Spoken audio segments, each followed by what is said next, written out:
We were dairy farmers and sheep farmers, basically. Everything was going brilliantly until obviously there was foot and mouth in the region, and we went from having that stock down to having one dog on the place. Now, I would love to sit here and say that I had this fantastic business master plan of what we were going to do, but that would be untrue.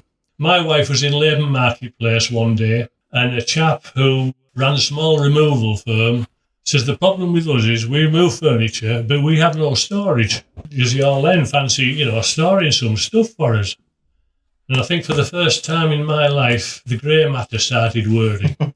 So I went round to various places that had containers, and we decided, right, we will put 6 containers in a building. And I said at the time, if we let these, I'll buy another 2. Well, that's been the story ever since. We've been buying another 2. We never dreamt we would be in this position now. We're in a rural area. Now, I always think people in a rural area are always knows a farmer with a building and a barn to put stuff in, and I cannot believe that the demand has been so good. The planners have been very good with us. When we first started, we called them in and said what we were going to do and just a little bit of advice and went away, and we have never had any problem with them at all. So we're very thankful for that. And one thing they always like is he said, we'll put a line of trees up. When people are driving past, the line of trees will shield them. Once you get started, I think it's easier after that.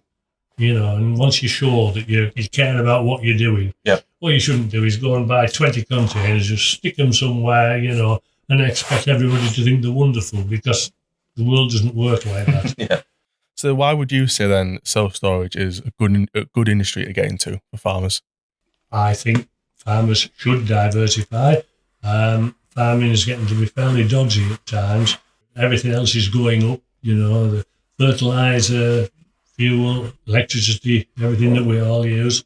If you're running a farm, you have people on site all the time, all daylight hours, there's people there. So you can run it staff-wise alongside the farm. You don't need a lot of labour, and you can avoid any extra costs.